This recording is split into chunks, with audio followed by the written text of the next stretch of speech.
So this chapter of One Punch Man draws to a close the battle between Saitama and Tatsumaki, and I don't know why, but I saw this on the internet earlier today, but did anybody think that Saitama patting the head of Tatsumaki was really similar to Mike Tyson picking up Hasbulla and giving him a hug? Anyway, this chapter did what One Punch Man does best, where it showed us a ton of humor, but also kind of pulled on the heartstrings a little bit and dealt more with the emotional side of the characters, especially when it comes to Tatsumaki. Tatsumaki actually is really, I think, one of the most expanded upon characters in the entire One Punch Man manga. I mean, Saitama himself has like a little bit of differences in character development here and there, but mostly he just kind of stays Saitama. I think the people it really develops, obviously Garo was number one, King as well, Fubuki and Tatsumaki. They are really, really important characters to this series and always have been since the very beginning.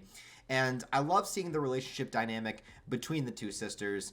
I don't have a sibling, so I can't quite relate to that sibling bond, but I can at least understand it from a level of wanting to protect somebody or maybe kind of overly protecting somebody in some aspects. And even though they became a full-grown adult, you still kind of view them as that younger person that you want to kind of safeguard, make sure nothing bad happens to, even if they kind of go off and become their own person over time. And that's a little bit what's happening with Tatsumaki, but also it deals with her relationship with Blast and a whole bunch of things that happen here. So essentially, the battle starts to draw to a close. Tatsumaki is loving it. She's kind of I said in the last video that she was kind of getting pissed off, and I don't think that she necessarily wasn't. You know, I think that her finding somebody that can stand up to her abilities is irritating, but it's also exciting. So I think both are kind of true, where, you know, it's like, why aren't you falling down? Why can't I defeat you? Why aren't you knocked out yet? It's frustrating, but at the same time, it kind of gives you that drive of like,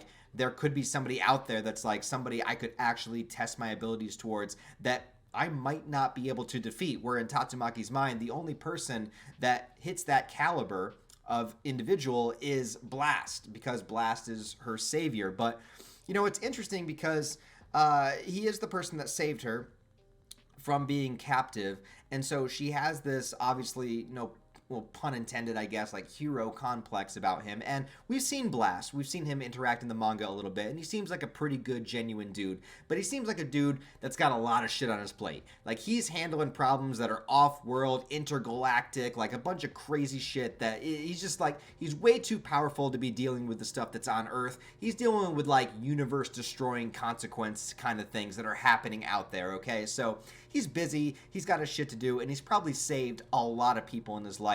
So I'm not necessarily sure that Blast has the same kind of fond memories of Tatsumaki as she has of him, but from her perspective, she wants him to be somebody that can look at her and respect how strong she's gotten over time. She has this little bit of flashback when she tries to like throw Saitama up into the sky, but he can't go because he's so heavy compared to her telekinetic abilities that she just sort of drops and kind of hazes out for a moment, envisioning herself as a child again, and you know, kind of wishing that he had that respect for her, that somebody on that level, specifically Blast himself, not realizing that Saitama is also probably on that level and beyond, but she didn't understand that. She never knew that until this moment exactly. She worked on herself to become as powerful as she was. She was very standoffish, and she became a very antagonistic person towards everybody else, just to kind of never put herself in that position of weakness again. And I like that aspect of her character,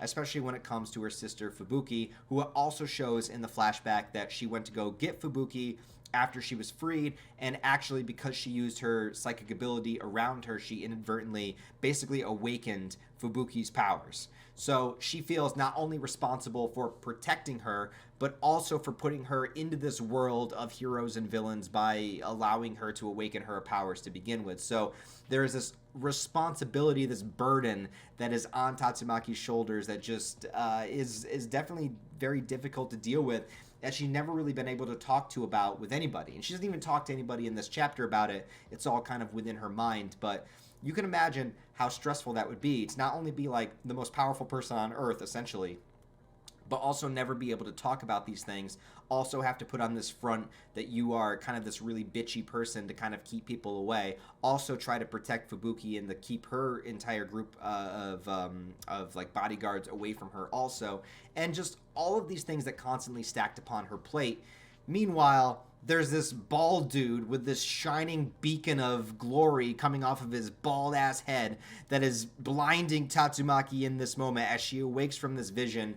And he is the only person, a man wearing Crocs is the only person to give you any kind of comfort and solace. And when you're in that stage of life, I mean, dude, that's pretty low. Like, you got to be pretty low in life to have a man in Crocs be the only one to give you any kind of comfort. But I really like what happens next too, as Fubuki shows up and all of her bodyguards come chasing after her, saying that they're not going to abandon her. They still want to be with her.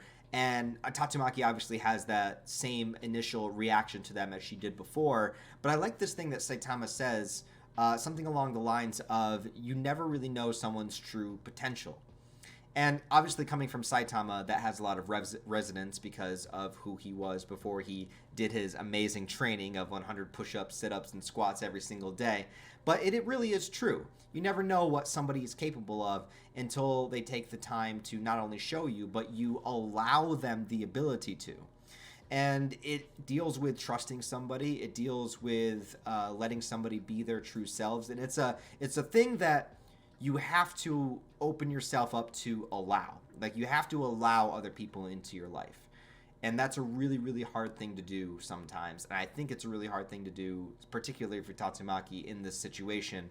But I love that Saitama is the one to say that, because out of all the characters, it makes the most sense coming from him. Also, to see Tatsumaki take that kind of advice from Saitama, somebody that she always just kind of disregarded. Now, yes, it did take this giant, explosive battle within the canyons of the world for her to understand Saitama and the level of strength that he has, but I also think that's a theme of this arc that is ongoing. I think that people are slowly discovering what Saitama actually is, beyond just Genos himself. I think there's other characters that are slowly kind of going to be understanding this as this arc continues to go through. We already have other characters questioning it or looking into it, and so Tatsumaki finding out, which is going to be a very, very important factor, I believe, moving forward. It just makes sense for what this arc has been trying to showcase so far. But Tatsumaki does decide to leave, with the asterisk that she will be back to test Saitama at another time, which you could probably take in many different directions. And I am perfectly fine for her or Fubuki to come test me. I'm probably going to fail.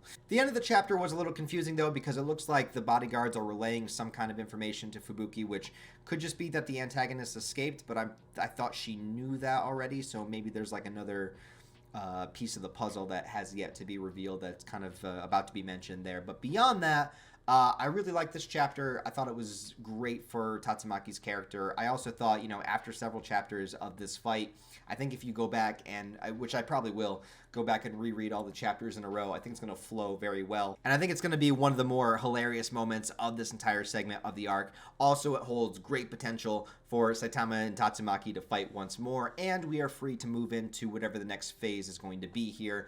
Obviously, there's more information to probably get out of Psychos.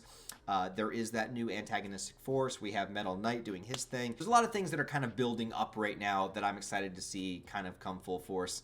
Will Saitama ever change out of his Crocs? I don't know. I hope he does. But beyond that, let me know what you guys thought of Chapter 182 of One Punch Man. I just realized 182. Should listen to some Blink later. Anyways, guys, if you like this review, please go ahead and give it a thumbs up and comment down below to help it in the algorithm. I'd really appreciate it if you did so. Stick around and subscribe to the channel for more anime, manga, movie, and whatever content I just decide to upload. Sometimes I just rant for 3 hours. It's a thing. So subscribe if you want to. Other than that, guys, thanks for watching. I'll talk to you next time.